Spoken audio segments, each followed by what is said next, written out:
stakeholders in Rivers State are insisting that the planned local government election fixed for August the 30 by the sole administrator, retired Vice Admiral Ibok Ete Ibas, constituted a gross violation of the Constitution of Nigeria. In a statement, they described the planned poll as an assault on democracy orchestrated by the sole administrator, who has no constitutional mandate to conduct election. Well, for more on this, political analyst and Chief Executive Officer of TAF Africa, Jake Epelle, joins us now. Thank you so much for joining us on Newsday. Thanks, Davey, for having me. It's a pleasure to be here. Well, so let's get right into it. What do you make of the statement from key stakeholders like Atedo Peterside and others that the planned Rivers local government poll is illegal? Do you agree with this? Absolutely. It is. This planned forthcoming local government election has failed the legality test, the integrity test, the morality test, and the common sense test. And it's very troubling that in spite of the fact that there is a court injunction stopping the federal government from going ahead with the forthcoming election, I will be surprised at the end of the day if they actually will go ahead to hold this so-called forthcoming election. I think the president needs to be properly advised by the Attorney General, who is supposed to be the #1 law protector and enforcer in the country, that there is a subsiding court injunction, except they are saying, which I don't know, if they have any other injunction that had thrown away the injunction that I know, which I have the document. Otherwise, I think they need to slow down and obey the court and show that this government obeys the rule of law, to the best of my knowledge. But to me, there are other troubling issues, probably in the course of your questioning, that I would reveal concerning my dear people of Rivers State. This is very disturbing. This is very troubling. This is very traumatic for people like me and several others. And so, yes, I stand in agreement with what they say, except the Attorney General will give us another legal opinion or dimension that negates the current legal opinion that is making rounds.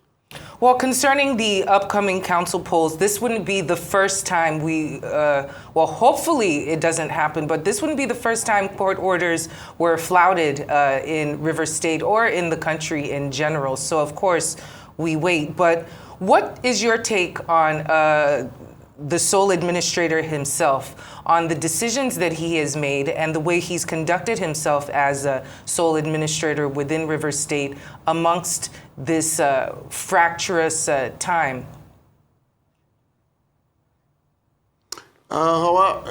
Very good and intelligent question. I would say that for me, this is my personal opinion, this gentleman is not, to me, not a sole administrator, but a sole animator. And that's how he has acted in everything he's doing. Flouting court orders, refusing to take the high moral grounds, refusing to include persons with disability in his governance, refusing to meet with them, which means his government, whatever he's administering, is totally exclusive and not inclusive. But also in how he has carried himself and managed our resources. If what I heard that is making round is true, then it's very troubling that because of the court injunction that restricts central bank from releasing our resources to them, that it appears that, again, is suggestive to say that they are running on borrowed funds. If that is the case, if that is true, that is very disheartening, because they're going to leave the good people of my state to pay for this excessive use of power. And that is very troubling and very concerning. That means that all the money that they've been spent have been a borrowed fund. Again, that is a allegation that I'm also trying to unravel. But if that is true, that is troubling. And it can be, because I'm told that Rivers State now is ranking as one of the most indebted states in the country. And I wonder why. We have resources, we have internally generated revenue. Why is it, and what project is this animator doing that one can say, yes, he's spending these hard-earned resources born out of people's allocation and taxes? I mean, I think somebody somewhere is misleading this president. And I've always said that this president is one who has fought for democracy, and they shouldn't make him look bad as if he is one who is trying to thwart the cause of democracy. What happened in my state is concerning to me, because I am a citizen and I feel the pulse of the people. And please, whoever is propagating all of this, please think twice, because you have your own relatives in the state, and the people are suffering and struggling and finding it difficult to eat. And we shouldn't present this rubbish before their face, which is a slap on democracy. Well, very well said, but I'm wondering, what are the potential consequences, of proceeding with the local council polls under the sole administrator's supervision? We don't need to go too far. Nobody needs an IQ of a mushroom to answer this question. Of course, there's going to be court cases upon court cases challenging the legality of whatever is the outcome. And the whole outcome, if it plays out according to the list that is making round, is laughable. Because these are political stooges that wants to be compensated because they showed loyalty to the end. And I challenge many of them. Many of them I so respect, very well educated. I'm challenging you, just like my own organization publishes our annual report and account on our website. Please publish your annual report and account of the previous administration that you have led as a local government chairman. Let's know, how much money did you get? How did you spend it? How much contract did you do? How did you execute it? There must be transparency and accountability. What is the yardstick of re-electing these individuals that had been local chairmen before? Yes, they have their terms. They want to complete the terms. But on what basis? On what basis? But let me also use this opportunity to please appeal to the good people of Rivers State. Please do not take to the street. Let us continue to make our voices heard. Don't break the law. We are known as a state that is civil. We are very educated, well exposed, and we must not fall to this cheap snare that will make them start shooting you on the street. Please do not do that. Let's continue to let our voices heard. When good men keep quiet, evil will thrive. Don't ever think that what we are saying doesn't matter. It matters. We are very much strong in the court of public opinion. They can hold the judicial court, but we will hold and continue to hold the court of public opinion. And thank God for channels like Arise. You have given voice and energy to our advocacy, and we'll continue to do that, irrespective of how difficult it is. It is difficult for somebody like me, because sometimes I find it difficult to sleep. It is very disheartening what is happening to the dear people of Rivers State. I never expected this, and it's challenging that is happening in my own generation.